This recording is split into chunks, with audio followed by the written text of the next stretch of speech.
Welcome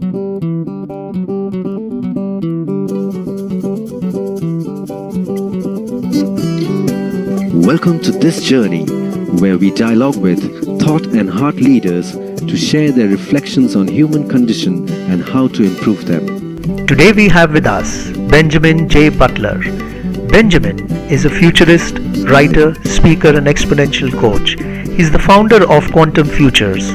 He sits on the Global Future Council on Computing at the World Economic Forum and is a member of the Faculty of Future IO, the European Institute of Exponential Technologies and Desirable Futures. So, Benjamin, like I do this with most of our guests, it's always very fascinating for me to listen to some of the anecdotes of our guests' childhood. So, if you can share some of the memories, the early memories that you have of your childhood, if you can share that with us.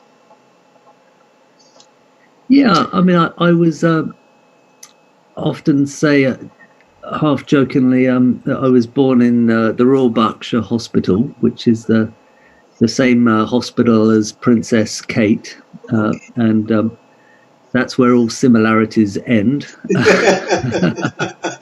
But I made her. So that was in Berkshire on the edge of London. I mean, essentially, Reading has been consumed by London now. And then my early childhood, really, I remember just being so excited about going into the unknown. I was blessed that my parents bought me a series of bicycles. Every other year I'd get them. I guess as I got bigger, they bought me a new bike, and I would get on the bike and I would cycle as far away from home as possible. And not because I disliked home, but because more I was intrigued by the unknown. And I had this really deep passion to get lost, actually. Funnily enough, one of my favorite phrases or quotes is the one by R R Tolkien. Not all those who are where is it? In fact, I've got it on the front of my Oh, okay. There we go. Not all those who wander are lost. Ah, interesting. So on the front of my journal, current journal anyway, I'm a big fan of writing, like taking a little bit of time each day to just do a sort of a stream of consciousness type of journal. And it's amazing what kind of insights come up. You often think, wow, did I really write that? And I'm definitely not the only person to say that. I think we have this inner wisdom, inner genius that we kind of need to access. But so yeah, I like to wander. I still do. But that was one of the biggest memories. On the positive side, and just so many memories about going off and anyway, fair enough. We could do a whole podcast about that. But on the negative side, which became ultimately a positive thing, was the trauma of school early on, because when I early in my schooling, I just felt totally lost. I really didn't understand what the teachers were talking about. I felt like I was literally on a different planet, and or they were speaking French, I was speaking German, or maybe what's that fantastic book about couples? Men are from Mars, women are from Venus, or vice versa. But I literally didn't understand what the teachers were talking about, and it took me many, many years to realize why that transpired.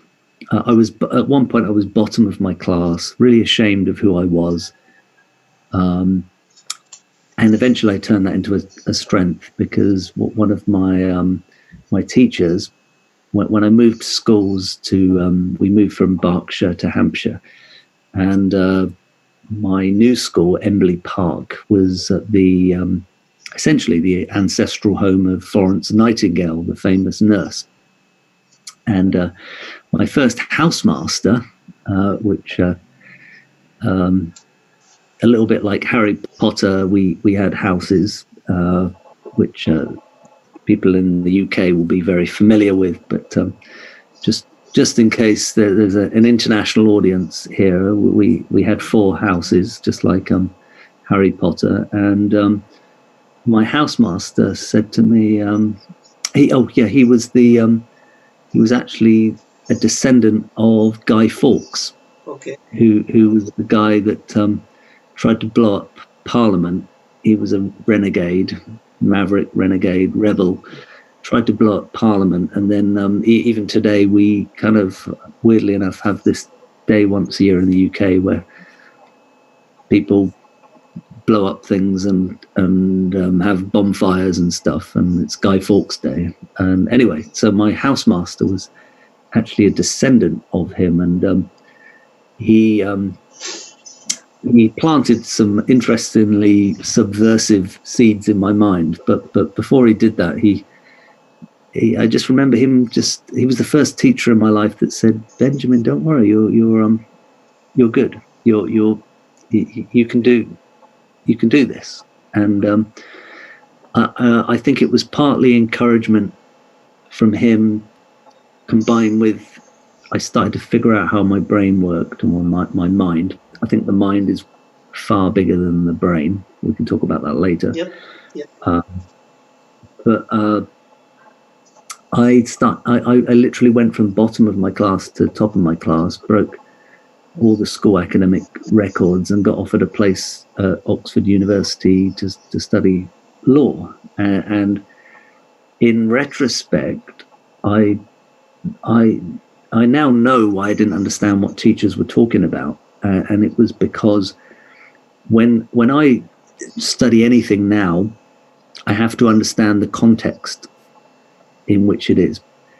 So if I'm picking up a random phenomenon, a random item, so this is a mobile phone. So if someone starts to teach me about the intricacies of the mobile phone and all the chips that go into it, and like goes micro, my brain just switches off. I just can't understand it. But if you start wide and you explain the context and the fact that we're in the middle of a like communications revolution, and you start really big, give me context, then narrow, I totally follow you. And in a way, Buddhism sort of spilt light on that to me when you have great teachers and leaders of Buddhism like Thich Nhat Hanh that say you can't understand the flower in isolation, because the flower is composed of the sky, the clouds, the earth, the dying trees. The flower is made of all these non-flower constituents, and in fact, if you want to get really poetic about it, the entire universe is in the flower. And my brain was already like that, except that wasn't normal. So I was diagnosed as dyslexic. So it was considered an ailment, as opposed to now I realize maybe there was a strength in that. And in fact, in many of my future careers and today, the fact that my brain operates in that way has been a strength. But it was a source of a lot of struggle and, quite frankly, a lot of shame in my early childhood. So I had this two sides. I had this amazingly happy dimension in early childhood. The parents took us on nice hot foreign holidays and were supportive, all the rest of it. But school was was a struggle early on. Interesting. Interesting the landscape that you shared with us. Thank you for that. And interesting to learn that while cycling, you were trying to domesticate the wild in your own way, and in the school, you're getting or probably feeling wild at the domestication that was being caused to you, the seeming domestication in some sense. And very interesting to hear how you looked at the outside in approach, the macro to micro approach, setting the context, and that being something that you cherish and you feel you thrived in. And that's perhaps one way to function by contextualizing things. Very interesting, Benjamin. Very interesting. Thank you. Yeah. So Benjamin, moving from this, how did this all, if I may use, tailwind you into the corporate career? What were your earlier days like, or months or years like into corporate? So at university, I studied. I started off because I didn't have like much good career advice, and I'm not the only victim of that.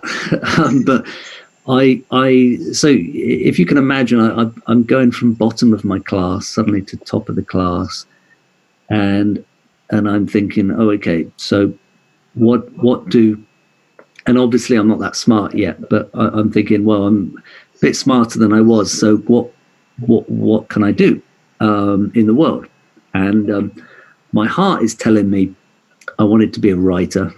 I felt like, I'm quite creative. I actually love writing poetry, etc., etc. But the head is saying, okay, well, smart people become lawyers or doctors.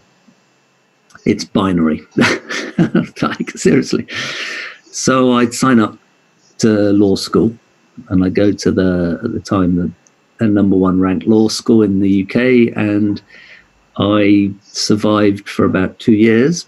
And then it was like I often say people's lives, particularly my life is, and I think other people have shared some similar experiences, but my life is often an oscillation between the head and the heart.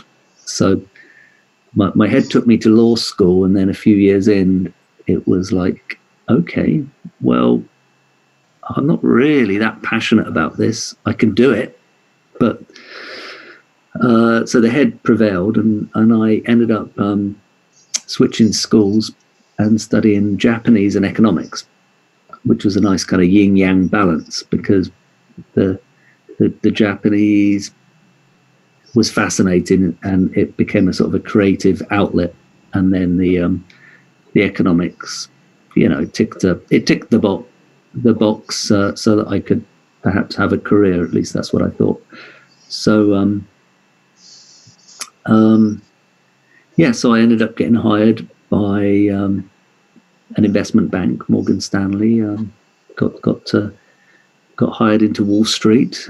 Worked briefly on Wall Street in London, but because I spoke Japanese, they sent me to Japan. And Japan, my interest in Japan was very. I guess my interest in economics was very, I don't know, pragmatic, in that I wanted a career. But I also found financial markets fascinating, like all the stocks going up and down, and it was all like the common man or woman doesn't really fully understand financial markets, and I thought there was something fascinating about the whole thing, and trying to understand that world, just like I had to decipher the language of law.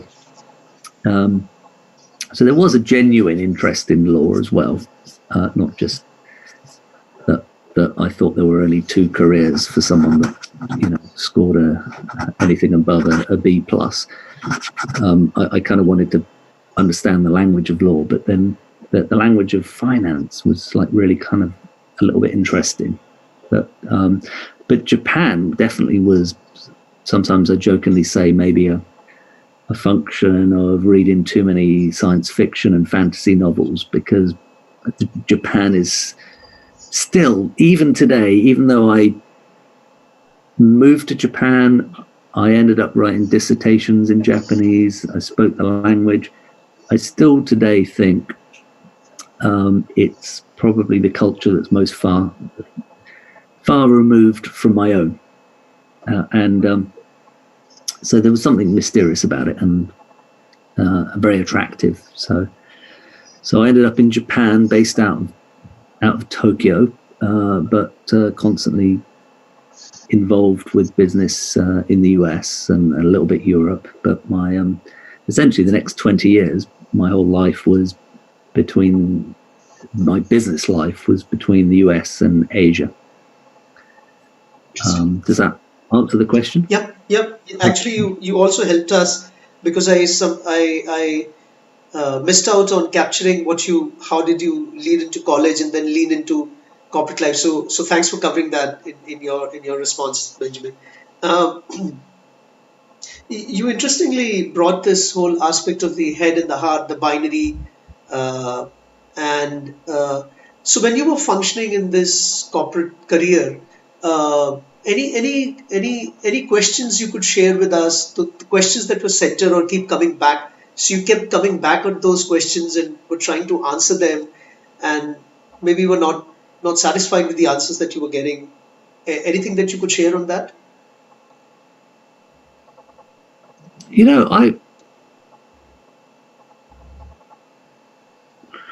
It's interesting. As life goes on, you can keep interpreting, reinterpreting, reframing what happened.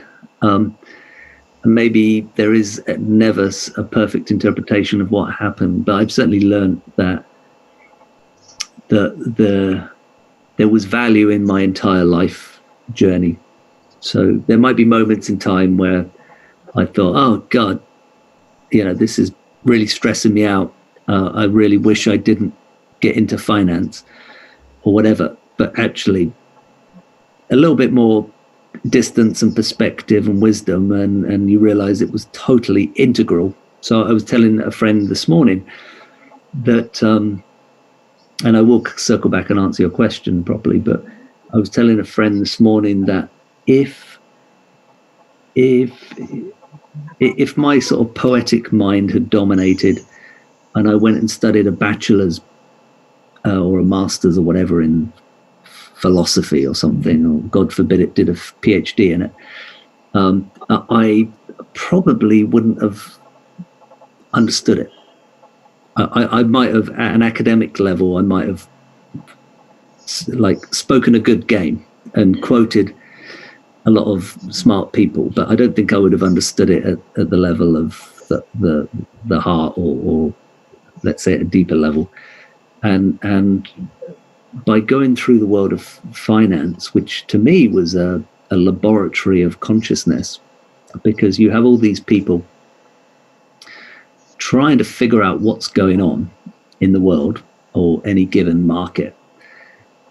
And in a way, they're trying to seek truth, because ultimately they need to make money for their clients. And some of these are really good people, so I don't like to characterize it just as greed and speculation. I think that's disingenuous. That every industry I've ever come across has its own problems, but finance is just one of those. There's many good people that go to work every day and they feel like a fiduciary responsibility to their clients, and some of them are running pools of money, and lots of retirees are reliant on the returns to the pension funds. So there are a lot of good people in finance. But what I found that in finance you had a whole bunch of investors trying to seek truth. At the same time, they had to deal with their own minds and emotions. And sometimes the minds tricked them because they were stuck in some way of thinking, a paradigm, which in science, you can talk about scientific paradigms, and they were trying to deal with emotions. So just like yesterday, stock markets across Europe all fell 10%. A very difficult time to make a decision when things are moving so quickly. So I found finance a fascinating laboratory, and my mentors thankfully guided me in the right way. And it's funny that George Soros, when he published his first book, Alchemy of Finance, was given like such a hard time that he was widely criticized as trying to be some philosopher, and a lot of the journals, I don't know whether it was the Financial Times, Economist, but anyway, pretty much everyone said, "Shut up, George, about philosophy. Please get back to telling us how to make money, because you know, we know you want to leave a legacy as a philosopher, but you're actually just a fund manager." And but they totally misunderstood what financial markets are or could be, and he was talking about how the mind works, and that thought leads reality. So he had his own vocabulary for that, but that was really interesting for me. Yeah, so I learned. So when I kind of had an early midlife crisis and started to look within, and we could talk about that, but I I had a lot of pain and suffering in my life because I suddenly realized that my life lacked deeper profundity, deeper meaning. I started looking at some of the classics of wisdom, and because I was living in between Hong Kong and South Korea at the time, the readily available technology was Zen and the Tao, and they kind of guided me in a certain direction. But I'm worried that I'm going a little bit too off piste and off your trail of thinking. So No, I think I would go back and connect it back to you trying to contextualize the answer for me. So I'm with you on that. So don't. I mean, it's so I'm with you. Um, um, I love the way you said that in some sense, finance is laboratory of consciousness, and they're trying to seek truth in a certain manner. Um, I believe that you would also agree that in doing so, there is some sort of reification of some truth, but the leaving out of other possibilities of the truth, because then you make certain things or certain parameters as more important. You give them currency, and you want everybody to follow that, and that sort of leaves out other possibilities in to pursue. Um, and I think that pretty much happened when George Soros released the book, and he was trying to perhaps contextualize his existence, his worldview. People thought that they should shed that thing called the fat of anything which is philosophy, but get down to practical money making kind of thing. So would you believe that in some sense when we run these financial institutions, we reify a certain kind of truth and then leave out the possibilities of discoveries of other form of truth? yeah, okay. So yeah, I mean, with finance, I'd kind of say it was a step a step in my path of understanding something about the human mind. But not for a moment would I say, if you wanted to become a Buddhist priest, then you should go and join Goldman Sachs. That was just my path. That's a great headline. And That's a great headline. yeah, well, it but I'm convinced I'm convinced if I just went and studied philosophy at school, I wouldn't have got it. But because I went into that and my mentors taught me to use finance as a laboratory of consciousness, when I came out of the other end and I had this moment of deep pain in my life where I just felt my life was meaningless, although it wasn't. It was just, again, it was the heart kicking in a big way, saying it's time to move on, Benjamin. You've done the finance career. You learned from it. Now let's move on. It's time for the inner poet to rear his ugly head again.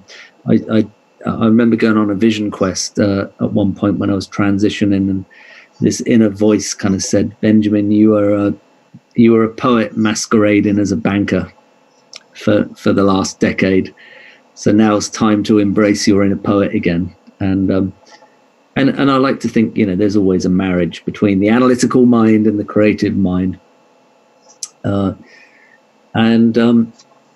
course, in finance, people are trying to seek truth in their world, and their world is bigger than many people's worlds, and it's a great place to train the mind. And if I'd had studied a PhD in if I had studied a PhD in philosophy, I'm absolutely convinced I would not have been able to pick up the Tao Te Ching in about 2012 and read it from cover to cover and understood it from the heart with no interpretation, which I love in the Dead Poets Society, the film.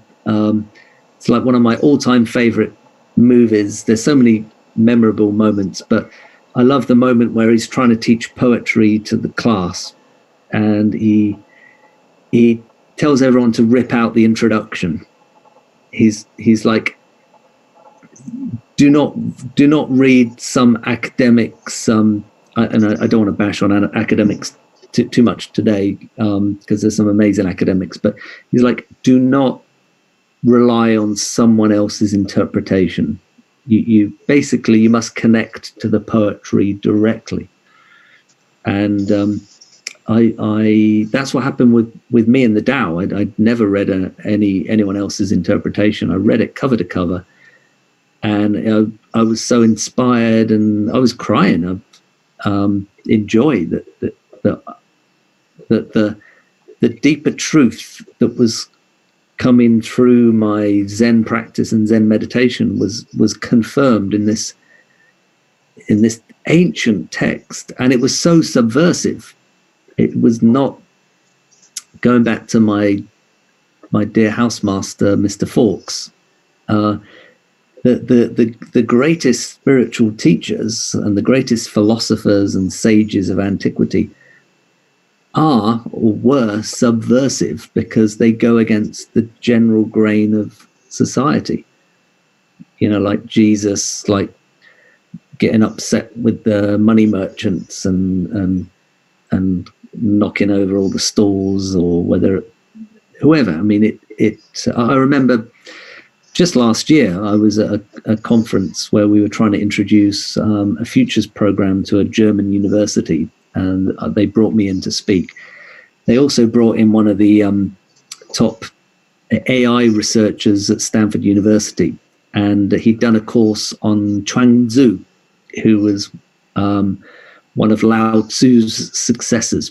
Okay. And he'd studied it, and he said to me, American chap, smart, very smart guy, he said, I studied it, it was amazing, but he said, in American society today, that would be impossible, absolutely impossible to live by the way of Chuang Tzu. And I disagree. I humbly disagree, but it requires a high level of non-conformity, which for me is a massive theme in my life. It is about non-conformity. We all, great example of conformity is the fact that I thought to be smart and be socially accepted, I had to become a lawyer or a doctor. There was nowhere in my mind where I thought, oh, maybe I should become a poet or a futurist. To me, becoming a futurist is my way of becoming totally conformist. Yeah, yeah. Um, so I just to tie it back to the question that we were trying to discover on is uh, is finance a certain seeking of truth, reifying certain kind of truth, and then leaving out possibilities of discovery of other truth. What I hear you say is that could be a possibility because when you do that, when you do the earlier, you tend to create conformities. You tend to create and follow other people's interpretations. Uh, there's some form of standardization that is wielded in the society in some way. Would you agree with that as a construct? Yeah, I mean, I think going into the laboratory of finance is not going. If you want to know the meaning of life, it might not immediately help you. But what does help you is cultivating a flexibility of mind, and an openness to new ideas, and the letting go of paradigms. Because like one of my early mentors said to me, Benjamin, you have to make a decision in your finance career. Do you want to be right, or do you want to have performance? Do you want to make money for your clients? And if you're attached to your belief system, even if new evidence comes along, you won't change your mind. And this is what's happening globally at the moment. People are stuck in their tribal units with tribal views. And, if you're I have loads of friends in California. I love them dearly. But if Trump ever did anything that was good from a policy perspective, they still wouldn't see it. And there may be the opposite. There might be people living in mid America who, when because personally, I think Trump has done actually some good things. But when he announced the record-breaking military budget in his first year in office, I wouldn't say that's so good. That the world doesn't need more military arms and more weapons and more war, and how many supporters, Republican supporters or supporters of Trump were able to discern, oh, maybe that's not good. Yeah, yeah. So we've just become very tribal and very much thinking Yeah. in paradigms. So for me, the path, well, something that finance taught me was not to be attached to dogma, but Zen actually gave me a real, I guess, methodology to really dig myself out of that. Like to give me some tools to to accelerate that process. And it's interesting now. Finally, you're seeing some of the best investors in the world admit that meditation's a key part of their process, like Ray Dalio, Absolutely. who Bridgewater. Yeah. Bridgewater. I've known about him for a decade, well before he sort of became more famous, before he started publishing books, because I recognized a kindred spirit that was able to, someone said the definition of intelligence is being able to understand paradox, to be able to hold two seemingly contradictory opinions in your mind at any one given moment of time. And Eastern philosophy has gifted me with that.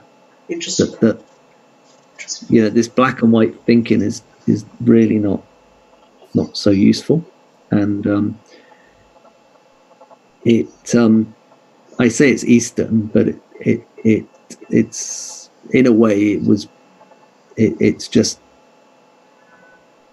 deeper wisdom, deeper philosophy, because you go back into the history of the West and we were not so dualistic. So you take Shakespeare. So Shakespeare, the reason we don't understand Shakespeare at school is because it's so profound that our teachers don't understand it, and we're certainly not going to understand it. And it's like the blind leading the blind. I mean, the talk is that Shakespeare didn't actually write Shakespeare. It was actually Sir Francis Bacon, who was a Rosicrucian, a mystic, multi-talented man. And I think he was a lawyer, scientist, all sorts, but a real polymath. And there's immense, and he had access to some of the ancient Western, let's say, wisdom traditions that go all the way back to Egypt. And there's a lot of profundity in the Shakespearean text. But there was one quote that there's no such thing as black and white, only the mind maketh it so. So that's pretty much Buddhist, maybe Hindu, maybe the Greek.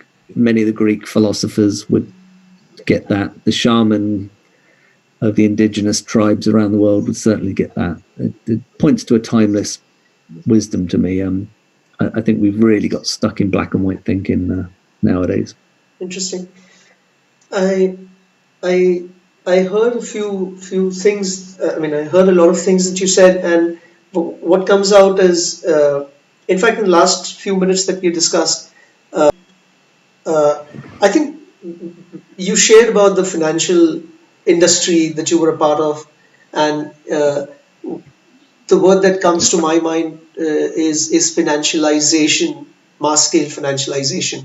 When I hear the word banking, financial services institution, and maybe it's a biased word or just a one word which doesn't nuance the whole aspect of finance industry. But I'll just hold it for a minute. And then when I heard you speak about Trump, I hear the word polarization and tribal echo chambers kind of thing. These two are stark phenomena in front of us today. And then we look at the last 200 years or so of the whole idea of using reason for qualifying our beliefs and constructing our society. And while we went on this journey of use of reason to define our societies and politics and economics, and yet we find ourselves in where we are today, which is both, which you write very extensively about, the great paradox, which is both, you do have a lot of progress being made, as what Steven Pinker cites in his book Enlightenment now, but at the same time you also have a large scale challenges that are existing and coming in times. How would you construct your whole view of, or can you share something about your view of the great paradox? Great question. The great paradox. So, for a moment, I don't want to sort of completely romanticize financial markets. Just like if I worked for let's say, a pharmaceutical company for the last 10 years and then transitioned, I'm sure there would be plenty of things I could criticize about working at a pharmaceutical company. But I think it's important in life to take the gifts, to take the positive things and bring them on into the next phase of your life. So for me, as you mentioned, financialization, there's huge problems with the world we live in today, and the fact that we financialize everything, and now this might be a little bit of a controversial statement, but I'm full of controversial statements. But even the idea of turning nature into carbon, and our way of dealing with what I call the ecological crisis. I don't call it a climate change crisis because there are so many facets to it. And the broadest thinkers I know are people like ecologists, and air pollution and climate change is just one part of the wider ecosystem, and the plastic in our oceans has got nothing to do with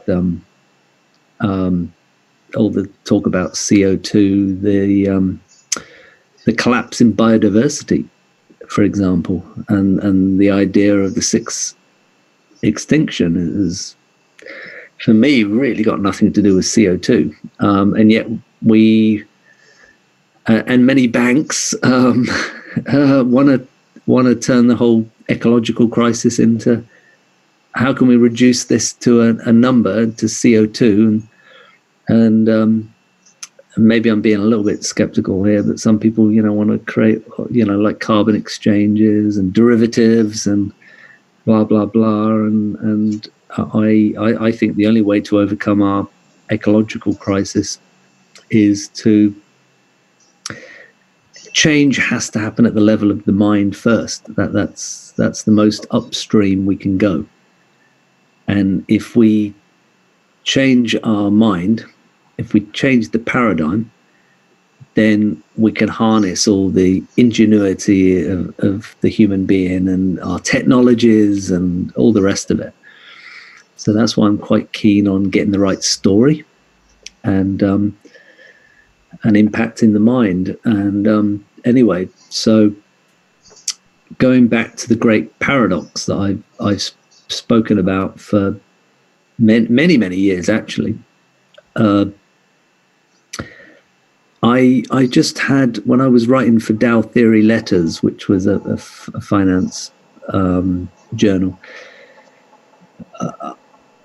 I was going around the world in the privileged position of a venture capitalist and an investor, and then I had my own personal journey of wanting to hang out with meditators, sages, gurus, Himalayan teachers, Zen masters, whatever. And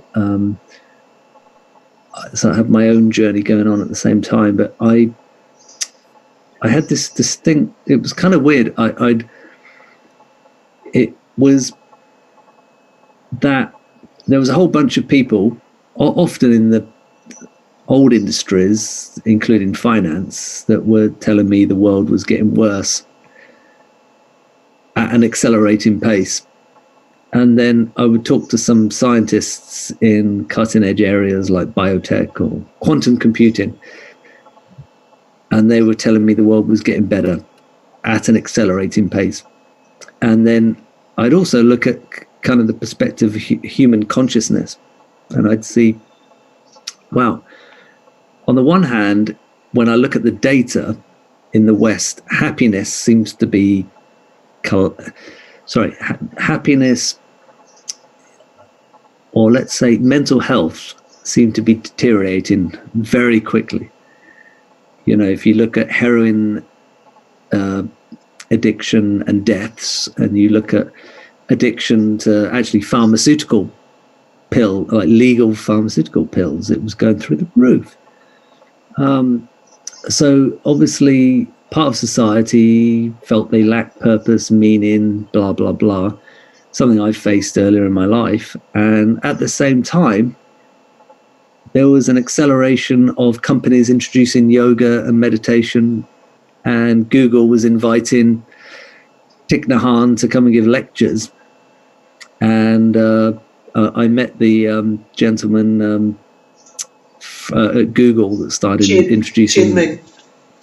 Yeah. So I had a lunch with him in Singapore once, and his courses on happiness and meditation were like the most popular courses in Google. And so to me, it's like, what the hell's going on? Is it the world getting better or worse? And I could only say that things were getting better and worse at an accelerating pace. And funnily enough, Joanna Macy, who's quite well known in California, who's I guess an environmental activist and a Buddhist teacher. She said a similar phrase. She's been talking about the Great Turning, for example, and for me, the fact that we have these polarities is not a surprise at all at a moment of immense change. So yeah, it might seem like the world's getting better and worse at an accelerating pace, but if you zoom out and look at, if it's like an ecosystem, like a forest, let's say a big oak tree is dying and collapsing in front of us, then some of us would lament that, oh my God, the oak tree's dying, that the world is ending, because the oak tree has dominated the landscape for hundreds of years, maybe thousands of years. But then it depends what you look at, because if you just like move your eyes a little bit, you'll see like these green shoots and these flowers, and then when the big tree does finally collapse, it's going to provide even more nutrients for new growth. And that's the ecosystem we're faced by, that there's a lot of big trees are in the process of dying, and yet there's so many new things, so much vitality ready and waiting. And it really, when people say to me, are you positive or negative about the future, it's kind of like almost a crazy question. It's like, depends what you look at. But I normally say I'm optimistic, but we have to go through a big shift, and we certainly entered that. On my models, we were kind of due to enter it by 2015, and then we had Donald Trump becoming elected, Brexit happening, a whole bunch of other stuff happening around the world, and I believe we're in peak. I've always believed we would be in peak chaos until 2025, but yeah, it's going to be impossible to nail the exact date. But the coronavirus really might actually help accelerate some of these trends in a positive way, even though I feel really bad about the people that are going to suffer, and who knows, I might end up suffering from it. It's a very serious issue. Angela Merkel went in front of the German parliament this week and said 70% of the German population might contract the coronavirus. And she's one of the only PhDs that we have in Europe at a head of state level. And I totally concur from the interactions I've had with medical experts. But the coronavirus might actually accelerate things in the sense that highlight the lack of resilience in our system. So I really believe we're moving. The notion of the fourth industrial revolution is a little bit too small in my mind. I think the transition we're making today is much bigger than just an industrial revolution.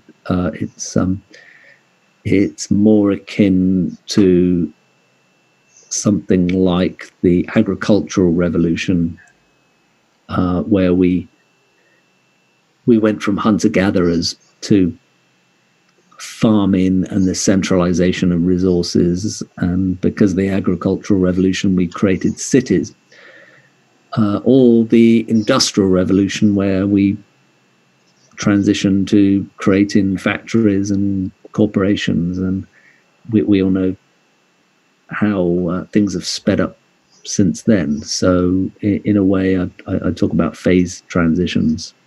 Interesting. And I think we're in in living memory, that's the wrong word, isn't it, in recorded history, because of course we don't really know what happened before the Sumerians so well. Of course, people like Plato talk about Atlantis, and some people believe that humans have been around a lot longer than we think, and there's the mysteries of the pyramids and all the rest of it. And as a futurist, I have to remain open-minded about everything. But at least in recorded history, this is one of this could, what we're living through now, it could be the third phase transition where we move into a totally new paradigm as the old paradigm breaks down. And phase transition, as your audience probably knows from science, is when you go from a totally, it's like the old laws don't apply any longer. So it's like going from let's say like water. So you go from ice to water, and when it's ice, you apply the laws of solid materials, and when it goes into water, you're moving into fluid dynamics, and a whole different set of laws apply. And that's what we're seeing, I believe, at a societal level today. Interesting. And that's why we need this very open-minded mindset. Mm-hmm. Thank you, Benjamin, for taking us through that wonderful way in which you experienced it, and through your own insight journey and arrived at this. Um, I think when you mentioned about the hunter gatherer and um, the, the transitions, I think what stood out for me, or probably the imagery that I had, was we've been constantly trying to. So there are a lot of disorders and unexpectedness and uncertainties around us, and we constantly try through various mechanisms to create some form of certainties. Um, and then we try to ensure that those uncertainties are somewhat manageable. And what I hear you say is the systems that we created that would set out rules, norms, incentives in the society were the forms that would take care of some uncertainties, but now they seem to be ripe in some sense for transition. Why don't we take a step back and yeah, obviously the beginning of the part two will be the question you posed.